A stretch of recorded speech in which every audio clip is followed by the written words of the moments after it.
Robert Greenwald, my friend and great journalist here on the Ed Schultz Radio Show. Brave New Films, www.bravenewfilms.org. He knew long before anybody else what this outfit was all about. He is the producer/director behind Outfoxed. Robert, good to have you back with us. Thanks, Ed. Good to be with you. And it is cool here in California, I'm afraid to tell you. All right, well, that's good. That's the only. I missed my weather map then because It's hotter than hell everywhere else. What year did you do Outfoxed? Oh, boy. Let's see. It was just before the Kerry run for president. It was that summer. So that was, 2004. Okay. And what motivated you to do it? I want to put it, because really your documentary Outfoxed was probably, if not the first, was it not, or one of the first to come out and expose how these folks operate? Yeah, it really was the first, and I was encouraged to do it by friends in the progressive movement, by Wes Boyd at Move On and John Podesta at the Center for American Progress, who were just getting to know. And we took a lot of grief, believe it or not, Ed, back then from liberals and progressives who said, oh, they're really not that bad. And then they started seeing the film, and then they started seeing the Fox attacks, which we continued doing. And then it's really a good example of a social movement. And then others joined in, Media Matters and Free Press and the News Hounds. And, now it's a daily drumbeat in the Huffington Post, which is as it should be. And, of course, we're seeing it come to a head now. But we knew it was a problem. We knew it was a danger. And the most important thing when we started was showing people, getting the clips from Fox and showing them, because they didn't believe how outrageous and propaganda-oriented it was. I'll tell you what. And what kind of and I remember it back in 2004 because we were just starting our national radio show then, and it was an eye opener in many respects. And so now fast forward here to 2011. What do you think now? Well, I think the quote from Gordon Brown in Britain was pretty much on the money, from the gutter to the sewers, and they've let the rats out of the sewers. And that's as strong a comment as you're going to get from somebody in high office, and that's what we're seeing, Ed. And we're seeing it profoundly at all levels of media and at politics, and we're seeing the terrible influence that they've had over there, but also, let's be frank about this, the terrible influence that he and his empire have had here, the way they've intimidated electoral officials. And importantly, everyone keeps talking about how he loves newspapers. No, he doesn't love newspapers. He loves the power that newspapers give him over elected officials. And he uses it. He hammers them. He intimidates them.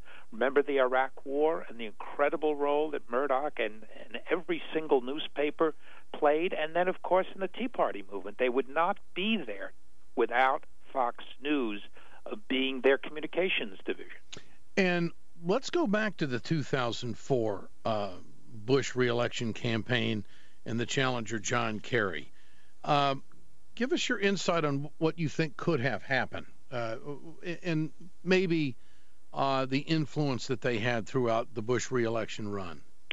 Well, when you look at Outfoxed, or of course we saw it with the Obama election too, what they do is they'll take a simple message. Kerry is French, which is one of my favorites because it was so ridiculous. But then, Ed, every day, day after day, every single program will hit the same message. Because the other thing we exposed in Outfox is they literally get written memos telling them how to respond to the news, what they should do about the news. I remember one of the most outrageous ones around the Iraq War was saying, don't become a bleeding heart about casualties and deaths. And so that kind of top-down control on messaging, on a decision to frame Kerry around French, around the flip-flopping, around, issue after issue, and then not being shy about repeating it. And I think that's, again, an important lesson we have to give them credit for, which is you don't say it once, you don't say it 10 times, you say it 100, you say it 200, you say it 1,000, and ultimately, as we saw with Swiftboat, which they were the critical role, we must remember they were the critical role in advancing that story, keeping that story alive and ultimately forcing lots of other media to go with it. Do you think Fox News hacks phones? Well, I don't know if they hack phones, but what they actually do is worse. It's harder to encapsulate, but what they do is they hack our politics, Ed. They destroy our culture. They destroy integrity. They make truth-telling seem like an outmoded idea, and they have no relationship to real journalism of any kind. And their ideology has, really, really had an impact. Think about what the country might look like if we didn't have them day in and day out screaming and yelling and saying whatever they want to. And again, that corporate culture, which not just allows but says, guys, here's what you should do, here's how you should do it, here's a memo, now go do it. Robert Greenwald with us, Brave New Films, here on the Ed Schultz Radio Show. The website is www.bravenewfilms.org. What do you make of Elizabeth Murdoch now emerging as a power broker, and what do you know about her friction with Roger Ailes? Well, her husband made a very strong statement about 6 months ago that the family disliked Ailes and everything he stood for. What's going to be interesting, Ed, is will Murdoch throw his own son under the bus in an effort to protect himself and keep going? And, he recently bought her company, Shine, a television company. There was questions whether he overpaid for it. There's a shareholder suit because, again, he uses it's a publicly traded corporation. There are stockholders, but he uses it almost like it's a private piggy bank, buying a company of his daughter when he wants to, and making whatever decisions he feels are the right decisions at the moment. So I don't know whether she's going to rise to the fore, but I think, we have an incredible opportunity to raise all these questions of substance that are going on. David Carr had a brilliant piece in the New York Times today.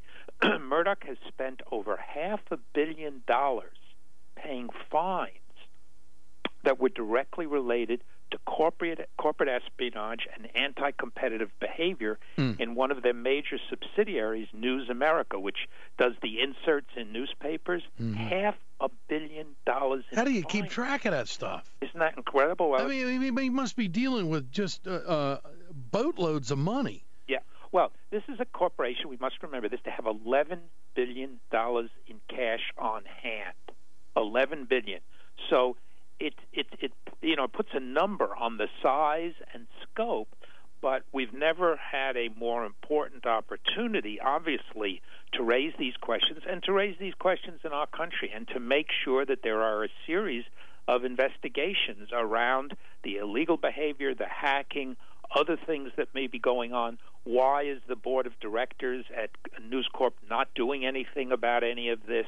And what I was great quotes this morning from, again, someone who works for Murdoch.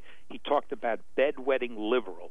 Well, damn it, he hasn't heard or seen your show, and I'd like to make sure that we don't let this opportunity go by and that they eat those words. Well, do you think members of Congress are doing enough? How much more information? How much more curiosity? How much more does their curiosity have to be piqued before they go on the offensive in a big manner? I mean, okay, we've had a couple of senators come out and talk about an investigation. But I just think that the scope of this is a product of deregulation. This is a product of multiple ownership. This is what you get. And it would just seem to me that the Democrats would be more concerned about the consumer on this deal. Well, about the consumer and about our country and about, if you ever need an example, Ed, of media consolidation, damn it, here's what it is. Yeah. How much power do you believe we should put in one man's hands who owns the newspapers, who owns radio, who owns television, and then who uses it ideologically? Look, we've always had a problem with elected officials on this issue. Many of them, at the drop of a hat, will run to appear on Fox News, even when they're attacked, they're scandalized, they're made fun of. So I hope that it will be up to all of us to let our elected officials know strongly, clearly, and loudly, we want an investigation. We want you to go on offense. You've been given an extraordinary opportunity, and we must use it. And this is not, again, this is a culture of corruption. This is a culture based on ideology. So there are going to be many other opportunities for us to hammer and explore and investigate. We're going to be talking about it tonight on The Ed Show on MSNBC. Thank you, Robert Greenwald. BraveNewFilms.org. Check it out. Does great work. Thank you so much. 1-877-934.